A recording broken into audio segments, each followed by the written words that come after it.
Assalamualaikum warahmatullahi wabarakatuh. Di sini saya akan membahas mengenai dunia maritim Nusantara hingga menjelang kedatangan bangsa Eropa. Secara geografis, Indonesia merupakan sebuah negara kepulauan dengan 2/3 luas wilayahnya berupa lautan. Letak geografis Indonesia sangat menguntungkan karena letaknya berada di tengah-tengah jalur perdagangan dunia. Perdagangan dunia di zaman kuno terjadi melalui dua jalur. Ada yang melalui darat atau disebut dengan Jalan Sutra dan ada juga yang melalui laut. Pada perkembangannya, jalur laut cepat meningkat dan lebih ramai. Bahkan, hubungan melalui laut sudah dilakukan pada akhir tahun sebelum Masehi hingga awal tahun Masehi. Jalan darat atau Jalan Sutra sejak sebelum permulaan tahun Masehi di Asia sudah berkembang hubungan dagang antara Asia Timur Cina dengan India dan Cina dengan Asia Tengah atau Asia Barat. Jalur yang ditempuh oleh para pedagang Cina disebut dengan Jalan Sutra. Kenapa disebut Jalan Sutra? Karena komoditas dagang utama mereka adalah sutra.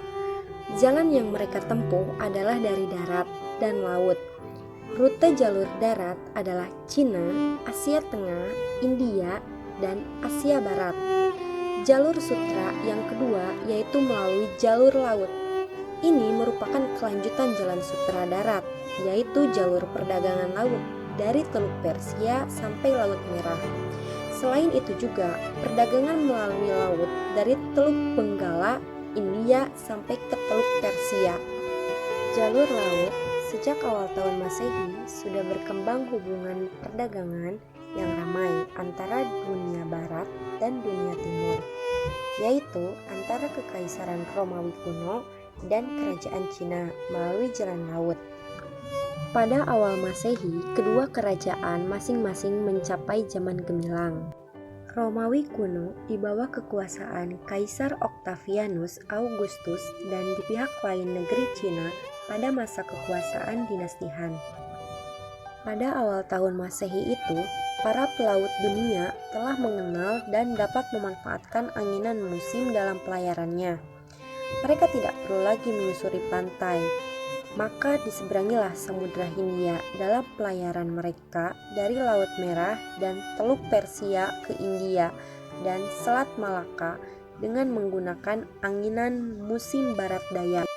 Dari Selat Malaka, para pedagang barat melanjutkan perjalanan ke Pelabuhan Anam.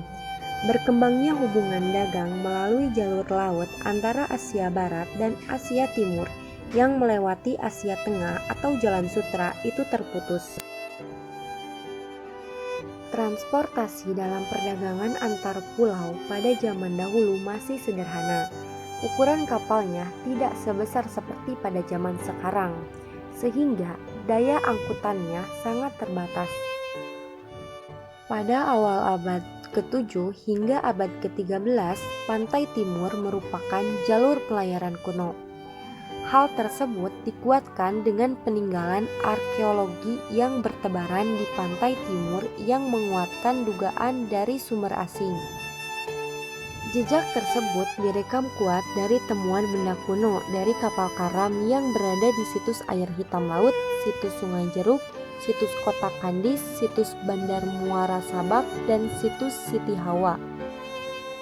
Selanjutnya, di Desa Punjul Harjo, Kecamatan Rembang, Jawa Tengah, ditemukannya bangkai kapal-kapal kuno dari hasil identifikasi jenis kapal, berasal dari sekitar abad 7 sampai 8 Masehi.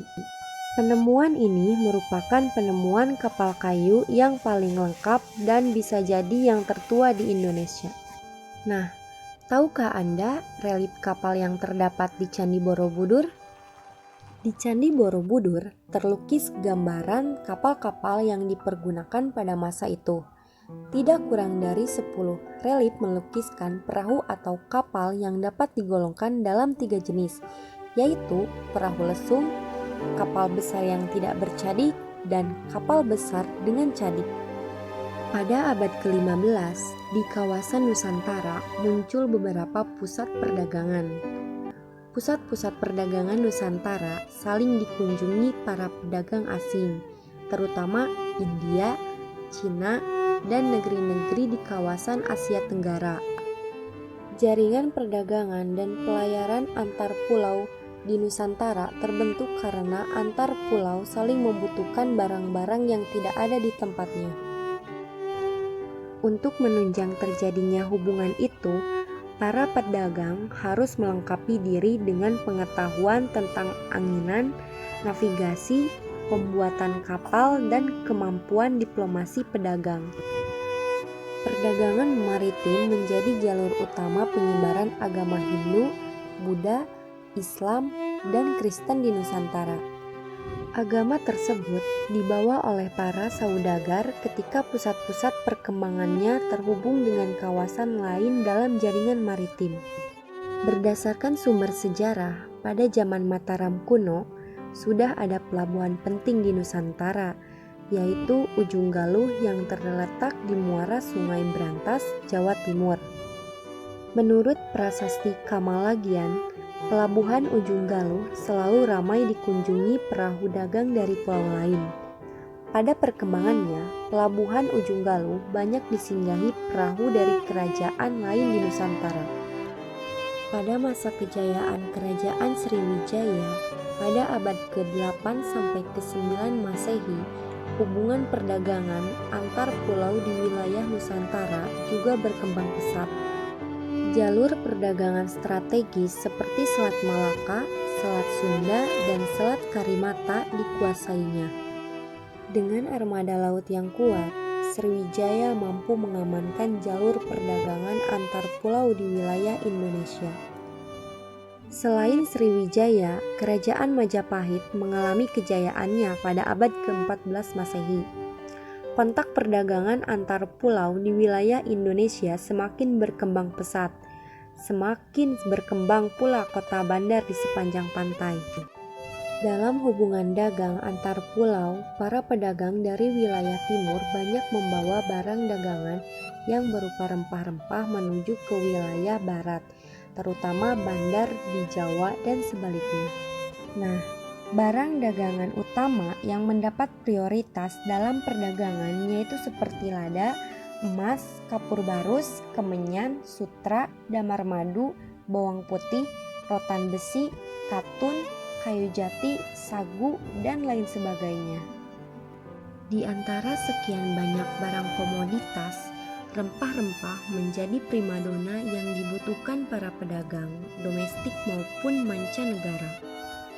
Dalam hubungan perdagangan antar pulau itu, orang-orang dari Bugis dan Makassar merupakan pelaut yang ulung dan gagah berani dalam mengarungi gelombang laut. Pada abad ke-16 merupakan kedatangan bangsa barat pertama di Nusantara.